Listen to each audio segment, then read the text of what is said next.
Hello दोस्तों, मैं सुरेंद्र मौर्य आपका स्वागत करता हूं सुरेंद्र मैथ फॉर पढ़ने के यूट्यूब चैनल में। आज के स्टूडियो में दोस्तों हम लोग जो यूपीएससी की वैकेंसी आने वाली है उसको ध्यान में रखते हुए हम लोग मूल विधि का प्रैक्टिस सेट कर रहे हैं। आज जो हम लोग मूल विधि में टॉपिक करने वाले हैं मानव अधिकार संरक्षण अधिनियम 1993। ये दोस्तों इसका दूसरा पार्ट है। इसके पहले हम लोगों ने 1 से लेकर के 50 नंबर क्वेश्चनों तक डिस्कस कर लिया था। आज हम लोग जो स्टार्ट करेंगे 51 नंबर क्वेश्चन से स्टार्ट करेंगे। तो चलिए स्टार्ट कर लेते हैं। सभी क्वेश्चन सेलेक्टेड और इम्पोर्टेंट है तो आप बिना स्किप किए कंप्लीट वॉच करना। चलिए स्टार्ट कर लेते हैं। 51 नंबर क्वेश्चन है, राष्ट्रीय मानव अधिकार आयोग की जो कार्यसूची कौन तैयार करेगा? तो ये हो जाएगा ऑप्शन सी, राष्ट्रीय मानव अधिकार आयोग का महासचिव। क्वेश्चन नंबर 52 है, कार्यसूची का जो कागजात सामान्यतया प्रत्येक बैठक से कम कितने दिन पूर्व सदस्यों को परिचालित की जाएगी? तो ये हो जाएगा ऑप्शन ए, 2 दिन पूर्व। कार्यसूची कागजात सामान्यतया प्रत्येक बैठक से कम 2 दिन पूर्व सदस्यों को परिचालित की जाएगी। अगला क्वेश्चन है क्वेश्चन नंबर 53, राष्ट्रीय मानव अधिकार आयोग को परिवाद भेजने के माध्यम से संबंध में क्या सही है इसमें से? तो ये हो जाएगा ऑप्शन ए, फैक्स के माध्यम से। ऑप्शन ए हो जाएगा। अगला क्वेश्चन है क्वेश्चन नंबर 54, राष्ट्रीय मानव अधिकार आयोग को परिवाद किस भाषा में भेजा जा सकता है? तो इसका जो करेक्ट आंसर हो जाएगा ऑप्शन सी हो जाएगा, संविधान की 8वीं अनुसूची में शामिल किसी भी भाषा में। राष्ट्रीय मानव अधिकार आयोग को परिवाद हिंदी या अंग्रेजी में किया जा सकेगा। यह संविधान की 8वीं अनुसूची में शामिल किसी भी भाषा में भेजा जा सकता है। अगला क्वेश्चन है क्वेश्चन नंबर 55, राष्ट्रीय मानव अधिकार आयोग का जो महासचिव कौन होगा? तो इसका जो करेक्ट आंसर हो जाएगा ये हो जाएगा ऑप्शन डी, मानव अधिकार संरक्षण अधिनियम 1993 की धारा 11(1) में राष्ट्रीय मानव अधिकार आयोग का महासचिव भारत सरकार के सचिव की पंक्ति का एक अधिकारी होगा। अगला क्वेश्चन है, मानवाधिकार आयोग के कार्यों एवं उद्देश्यों का उपबंध है मानव अधिकार संरक्षण अधिनियम में। तो ये हो जाएगा धारा 12 में। राष्ट्रीय मानव अधिकार आयोग किसी मामले पर विचार कब करेगा? तो ये हो जाएगा उपयुक्त सभी, यानी जब मामला पीड़ित की ओर से लाया जाए ये भी सही है, स्वप्रेरणा पर ये भी सही है, पीड़ित की ओर से किसी व्यक्ति द्वारा ये भी सही है।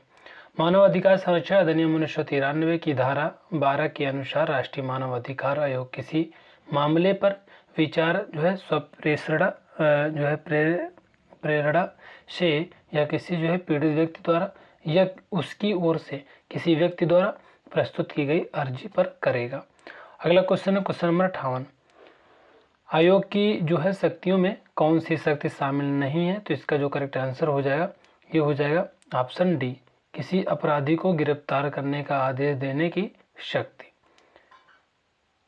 मानव अधिकार संरक्षण अधिनियम 1993 की धारा 13 के तहत आयोग को निम्न शक्तियां हैं, जैसे कि पहला है साक्षियों को समन करना तथा शपथ पर परीक्षा करना। दूसरा है दस्तावेज को प्रकट करने का आदेश। तीसरा है शपथ पत्रों पर साक्ष्य ग्रहण। और चौथा है लोक लेखा लोक अभिलेख या उसकी प्रतिलिपि अपेक्षित करना। और पांचवा है साक्ष्यों या दस्तावेजों की परीक्षा हेतु कमीशन निकालना। अगला क्वेश्चन है क्वेश्चन नंबर 59, राष्ट्रीय मानव अधिकार आयोग की जांच से संबंधित शक्तियों में क्या शामिल नहीं है? तो इसमें से कौन सा ऑप्शन शामिल नहीं है? तो ये हो जाएगा आरोपियों को दंडित करना। ऑप्शन डी करेक्ट हो जाएगा। राष्ट्रीय मानवाधिकार आयोग की जांच से संबंधित शक्तियों में शामिल है। तो इसका जो करेक्ट आंसर हो जाएगा उपयुक्त सभी, साक्ष्यों को समन करना और हाजिर कराना व शपथ पर उनकी परीक्षा करना ये भी सही है। किसी दस्तावेज को प्रकट करने और पेश करने की अपेक्षा करना ये भी सही है। किसी न्यायालय से कोई अभिलेख मंगवाना ये भी सही है। तीनों करेक्ट आंसर हो जाएगा। अगला क्वेश्चन है, राष्ट्रीय मानव अधिकार आयोग को जांच से संबंधित धारा 13(4) में कार्यवाहियों के लिए क्या समझा जाएगा? तो इसका जो करेक्ट आंसर हो जाएगा ऑप्शन ए हो जाएगा, सिविल न्यायालय समझा जाएगा। मानव अधिकार संरक्षण अधिनियम 1993 की धारा 13(4) के अनुसार राष्ट्रीय मानव अधिकार आयोग को जांच से जो है संबंधित कार्यवाहियों के लिए जो सिविल न्यायालय जो है समझा जाएगा। राष्ट्रीय मानव अधिकार आयोग के जो है समक्ष जो है प्रत्येक कार्यवाही को भारतीय दंड संहिता 1860 की धारा 193 और जो है 228 के अर्थ में तथा जो है धारा 196 के लिए जो है कैसी कार्यवाही समझा जाएगा। तो इसका जो करेक्ट आंसर हो जाएगा ए हो जाएगा, न्यायिक कार्यवाही। मानव अधिकार संरक्षण अधिनियम 1993 की धारा जो है 13(5) के अनुसार आयोग के जो है समक्ष प्रत्येक कार्यवाही को भारतीय दंड संहिता की धारा 193 और जो है धारा 228 के जो है अर्थ में तथा जो है धारा 196 के प्रयोजनों के लिए न्यायिक कार्यवाही समझा जाएगा। अगला क्वेश्चन है क्वेश्चन नंबर 63। राष्ट्रीय मानव अधिकार आयोग जो है किसके जो है अन्वेषण दल द्वारा जो है संबंधित शिकायतों की जांच करा सकेगा। तो हो जाएगा ऑप्शन जो हो जाएगा ए बी दोनों हो जाएगा, केंद्र सरकार की एजेंसी से, राज्य सरकार की एजेंसी से, दोनों ऑप्शन जो है करेक्ट हो जाएगा। मानव अधिकार संरक्षण अधिनियम 1993 की जो है धारा 14 के अनुसार आयोग केंद्र या राज्य सरकार के किसी जो अधिकारी या अन्वेषण अभिकरण द्वारा शिकायतों की जांच कर सकेगा। अगला क्वेश्चन है क्वेश्चन नंबर 64। राष्ट्रीय मानव जो है अधिकार आयोग के अन्वेषण दल की अध्यक्षता कौन करता है। तो ये हो जाएगा पुलिस महानिदेशक के जो श्रेणी ऐसे अन्यून व्यक्ति। राष्ट्रीय मानव अधिकार आयोग जो है विनियम 1994 की जो है धारा 18 के अनुसार राष्ट्रीय मानव अधिकार आयोग के अन्वेषण दल की जो है अध्यक्षता जो है उसके द्वारा नियुक्त किए पुलिस महानिदेशक की श्रेणी से अन्यून व्यक्ति द्वारा की जाएगी। अगला क्वेश्चन है क्वेश्चन नंबर 65। राष्ट्रीय मानव अधिकार आयोग के जो है समक्ष जो है व्यक्तियों द्वारा किए गए कथनों को खाली स्थान यहाँ भरना है, ये हो जाएगा ऑप्शन बी। मानव अधिकार जो है संरक्षण अधिनियम 1993 की धारा 15 के अनुसार राष्ट्रीय मानव अधिकार आयोग के समक्ष व्यक्तियों द्वारा किए गए कथनों को किसी जो है सिविल या दंडिक जो है कार्यवाही का आधार नहीं बनाया जाएगा या उसमें उसके जो है विरुद्ध प्रयुक्त नहीं किया जाएगा। अगला क्वेश्चन है क्वेश्चन नंबर 66। राष्ट्रीय मानव अधिकार आयोग के जो है समक्ष जो व्यक्तियों द्वारा जो है किए गए मिथ्या कथनों के लिए क्या जो है मिथ्या साक्ष्य देने के लिए अभियोजित किया जा सकता है। तो हो जाएगा हाँ। मानव अधिकार जो है संरक्षण अधिनियम 1993 की धारा जो 15 के अनुसार राष्ट्रीय मानव अधिकार आयोग के समक्ष साक्ष्य देने के अनुक्रम में किसी व्यक्ति द्वारा किए गए मिथ्या कथन के लिए अभियोजित किया जा सकता है। राष्ट्रीय जो है मानव अधिकार आयोग जो है शिकायतों की जांच करते समय निम्न में से क्या जो है नहीं कर सकता है। तो इसमें से क्या नहीं कर सकता है, तो आरोपियों को दंड देगा।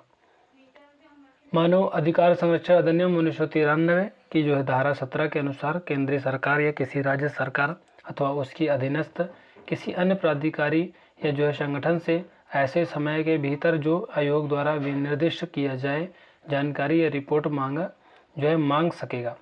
यदि रिपोर्ट की मांग संबंधित जो है विषय समय पर प्राप्त नहीं हो तो स्वयं जांच कर सकता है। जानकारी या रिपोर्ट पर जो है कार्यवाही या कार्यवाही न करने की सूचना शिकायतकर्ता को देगा। अगला क्वेश्चन है 68।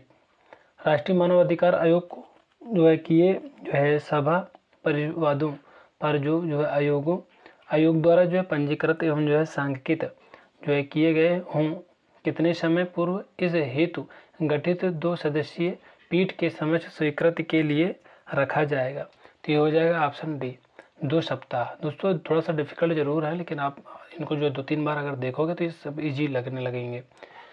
राष्ट्रीय मानव अधिकार विनियम जो है 1994 की धारा 81 के अनुसार आयोग को किए जो है सभी परिवादों पर जो आयोग द्वारा पंजीकृत एवं सांख्यित किए गए हों 2 सप्ताह पूर्व इस हेतु गठित 2 सदस्यीय पीठ के समक्ष स्वीकृति के लिए रखा जाएगा। अगला क्वेश्चन है क्वेश्चन नंबर 69।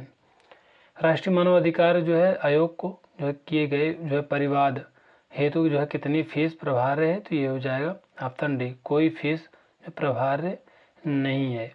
राष्ट्रीय मानव अधिकार आयोग विनियम जो है 1994 की जो है धारा 8 उपधारा 2 के अनुसार आयोग को किए गए परिवाद हेतु कोई फीस प्रभार्य नहीं है। अगला क्वेश्चन है राष्ट्रीय मानव अधिकार आयोग उन जो है घटनाओं के जो है संबंध में जो परिवाद करने के खालिस्तान वर्ष से अधिक पूर्व की घटी हो परिवाद स्वीकार नहीं करेगा। तो इसका जो करेक्ट आंसर हो जाएगा 1 वर्ष हो जाएगा। राष्ट्रीय मानवाधिकार आयोग उन जो है घटनाओं के जो है संबंध में जो परिवाद जो है करने के 1 वर्ष से अधिक पूर्व की जो है घटी हो परिवाद स्वीकार नहीं करेगा। 71 नंबर क्वेश्चन है, राष्ट्रीय मानवाधिकार आयोग द्वारा जो किसी भी रूप में प्राप्त सभी शिकायतें प्राप्त करने की तिथि से खालिस्तान के भीतर पंजीकृत की जाएंगी और उन्हें एक संख्या निर्दिष्ट की जाएगी तथा जो है विचारार्थ के लिए रखा जाएगा। तो हो जाएगा 1 सप्ताह के लिए। ये पूछा गया क्वेश्चन है। राष्ट्रीय मानवाधिकार आयोग द्वारा जो है किसी भी जो है रूप में प्राप्त सभी शिकायतें प्राप्त करने की तिथि से 1 सप्ताह के भीतर पंजीकृत की जाएंगी और उन्हें एक संख्या निर्दिष्ट की जाएगी तथा जो है विचारार्थ के लिए रखा जाएगा। अगला क्वेश्चन है 72, जांच पूरी हो जाने पर आयोग द्वारा जो उठाए गए कदम उपबंधित हैं मानवाधिकार संरक्षण अधिनियम, ये धारा 18 में है। जांच पूरी हो जाने पर आयोग द्वारा जो है उठाए गए कदम उपबंधित है, जैसे मानवाधिकार संरक्षण अधिनियम धारा 18। 73 नंबर क्वेश्चन है, राष्ट्रीय मानवाधिकार आयोग अपनी जांच की रिपोर्ट की प्रति किसे जो है उपलब्ध कराएगा। तो हो जाएगा ऑप्शन सी, ए और बी को, यानी अर्जीदार या उसके प्रतिनिधि को और संबंधित सरकार या प्राधिकारी को। 74 नंबर क्वेश्चन है, राष्ट्रीय मानवाधिकार आयोग अपनी जांच रिपोर्ट की एक प्रति अपनी जो है सिफारिशें सहित संबंधित सरकार को या प्राधिकारी को भेजेगा, जिस पर जो है टीका टिप्पणी करके कितने दिन में संबंधित सरकार या प्राधिकारी रिपोर्ट आयोग को वापस करेगा। तो हो जाएगा 1 माह, करेक्ट आंसर हो जाएगा। मानव जो है अधिकार संरक्षण जो है अधिनियम 1993 की धारा 18E के अनुसार आयोग अपनी जांच रिपोर्ट की एक प्रति अपनी जो है सिफारिशों सहित संबंधित सरकार या प्राधिकारी को भेजेगा और संबंधित जो है सरकार या प्राधिकारी 1 मास की जो है अवधि के भीतर या ऐसे जो है और समय के भीतर जो आयोग अनुज्ञात करे रिपोर्ट पर जो है अपना टीका टिप्पणी आयोग को जो है भेजेगा, जिसके जो है अंतर्गत उस पर की गई जो है या की जाने वाली जो है प्रस्तावित कार्यवाही है। अगला क्वेश्चन है, राष्ट्रीय मानवाधिकार आयोग के जो है अपने अन्वेषण दल में कौन कौन होगा। तो इसका जो करेक्ट आंसर हो जाएगा उपयुक्त सभी होंगे, यानी एक अध्यक्ष जो पुलिस महानिदेशक की श्रेणी का होगा, ये भी सही है। एक उप महानिरीक्षक जो 2 पुलिस अधीक्षक, ये भी सही है। 6 उपाधीक्षक और 24 पुलिस निरीक्षक, ये भी सही है। ऑप्शन डी हो जाएगा। अगला क्वेश्चन है क्वेश्चन नंबर 76। क्वेश्चन नंबर 76 है, राष्ट्रीय मानव अधिकार आयोग संबंधित सरकार या प्राधिकरण की जो है टीका टिप्पणी सहित यदि कोई हो अपनी जांच रिपोर्ट की सिफारिशों पर संबंधित सरकार या प्राधिकारी द्वारा जो की जाने वाले कार्यवाही का क्या करेगा। तो हो जाएगा प्रकाशित करेगा, ऑप्शन सी करेक्ट हो जाएगा। मानव अधिकार संरक्षण अधिनियम 1993 की धारा 18F के अनुसार आयोग संबंधित सरकार या प्राधिकारी की टीका टिप्पणी सहित यदि कोई हो अपनी जांच रिपोर्ट तथा जो आयोग की सिफारिशों पर संबंधित सरकार या प्राधिकारी द्वारा की गई या की जाने के लिए प्रस्तावित कार्यवाही को प्रकाशित करेगा। 77 नंबर क्वेश्चन है, केंद्र सरकार से आयोग रिपोर्ट प्राप्त कर उस समय अपनी सिफारिशों पर जो है की गई कार्यवाही की जानकारी केंद्र को आयोग कितने समय के भीतर देगा। तो हो जाएगा 3 माह। 78 नंबर क्वेश्चन है, मानवाधिकार संरक्षण अधिनियम के अंतर्गत आयोग केंद्रीय सरकार और संबंधित राज्य सरकार को जो है वार्षिक रिपोर्ट प्रस्तुत करेगा प्रावधान है। तो ये हो जाएगा धारा 20 में। मानवाधिकार संरक्षण अधिनियम 1993 की धारा 20 के अंतर्गत आयोग केंद्रीय सरकार और संबंधित राज्य सरकार को वार्षिक एवं विशेष रिपोर्ट पेश करेगा।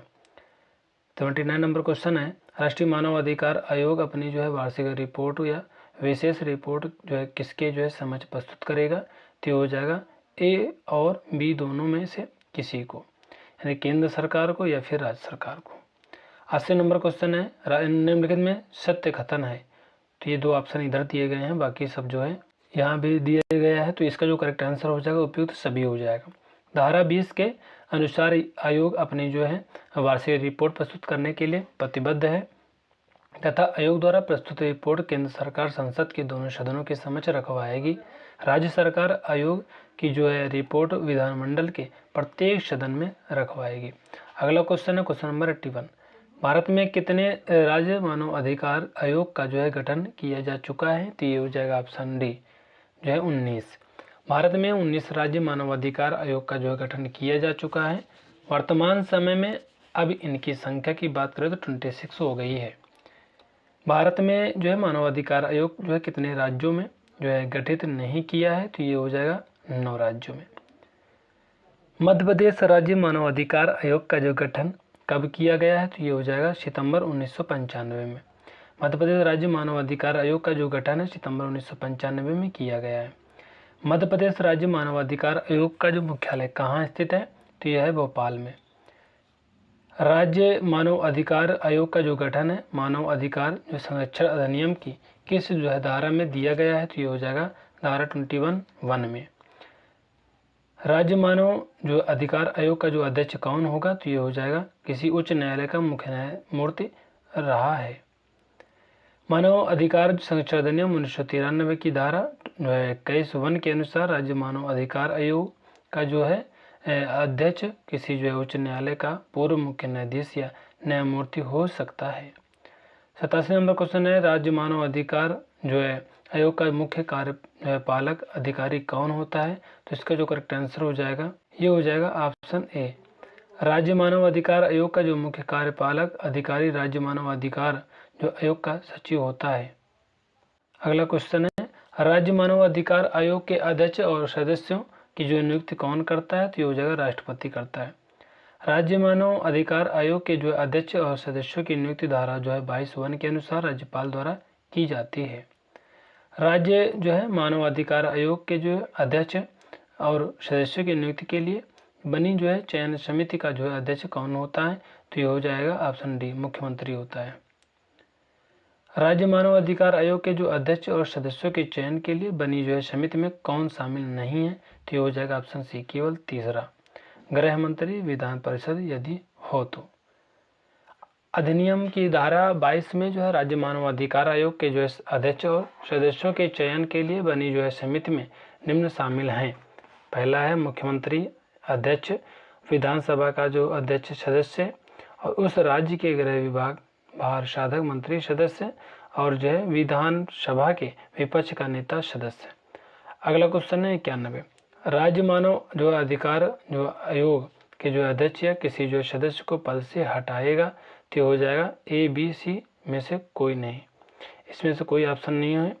राज्य मानव अधिकार आयोग के जो अध्यक्ष या जो है किसी सदस्य को अधिनियम की धारा 23 के जो है अंतर्गत राष्ट्रपति साबित कदाचार या असमर्थता जो है के आधार पर उच्चतम न्यायालय द्वारा जो है जांच के पश्चात राज्य आयोग के समक्ष या सदस्य को हटा सकता है।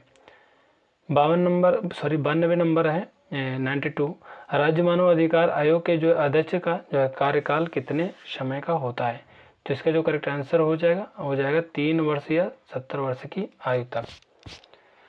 राज्य मानव अधिकार आयोग के जो है अध्यक्ष का जो है कार्यकाल अधिनियम जो है धारा 24 के अनुसार अपने जो है पद ग्रहण की तारीख से 3 वर्ष या 70 जो है वर्ष की आयु प्राप्त कर लेने तक इनमें से जो भी पहले हो अपना पद धारण करेगा। अगला क्वेश्चन है क्वेश्चन नंबर 93, राज्य मानव अधिकार आयोग के जो अध्यक्ष व सदस्यों का जो पदावधि होती है, तो हो जाएगा 3 वर्ष। मानव अधिकार संरक्षण अधिनियम के लिए जो है किस जो है धारा में यह प्रावधान है कि राष्ट्रीय मानव अधिकार से संबंधित जो है कतिपय उपबंधों का जो है राज्य जो आयोगों को लागू होना संदर्भित है, तो इसका जो करेक्ट आंसर हो जाएगा ऑप्शन सी हो जाएगा, धारा 29, धारा 29 करेक्ट आंसर हो जाएगा। मानव अधिकार संरक्षण अधिनियम की जो है धारा 29 में यह प्रावधान है कि राष्ट्रीय मानव अधिकार से संबंधित कुछ उपबंधों का जो है राज्य आयोगों को लागू होना संदर्भित है। मानव अधिकार न्यायालय की जो है स्थापना का जो है प्रावधान है मानव अधिकार संरक्षण अधिनियम की धारा जो है 30 में। मानव अधिकार संरक्षण अधिनियम की धारा 30 में जो है मानव अधिकार न्यायालय की जो है स्थापना का उपबंध किया गया है। मानव अधिकार न्यायालयों में राज्य की जो है ओर से मामलों की जो है पैरवी करने के लिए धारा 31 में विशेष अभियोजकों की नियुक्ति के बारे में प्रावधान किया गया है। 96 नंबर क्वेश्चन, मानव अधिकार न्यायालय का जो गठन मानव अधिकार संरक्षण अधिनियम 1993 की धारा खालिस्तान के तहत किया जाएगा, तो धारा जो है 30। मानव अधिकार न्यायालय मानव अधिकारों के संरक्षण अधिनियम की धारा खालिस्तान में उल्लिखित है, तो ये हो जाएगा 30 में। मानव अधिकार संरक्षण अधिनियम के अंतर्गत विशेष जो है लोक अभियोजक का प्रावधान है, तो ये हो जाएगा धारा 31 में। मानवाधिकार संरक्षण अधिनियम के अंतर्गत केंद्रीय सरकार द्वारा जो है आयोग को अनुदान जो है दिए जाने का प्रावधान है, तो ये हो जाएगा धारा 32 में। मानवाधिकार संरक्षण अधिनियम के अंतर्गत जो है राज्य सरकारों द्वारा जो आयोग को अनुदान दिए जाने का प्रावधान है। इसका जो करेक्ट आंसर हो जाएगा धारा 33 हो जाएगा।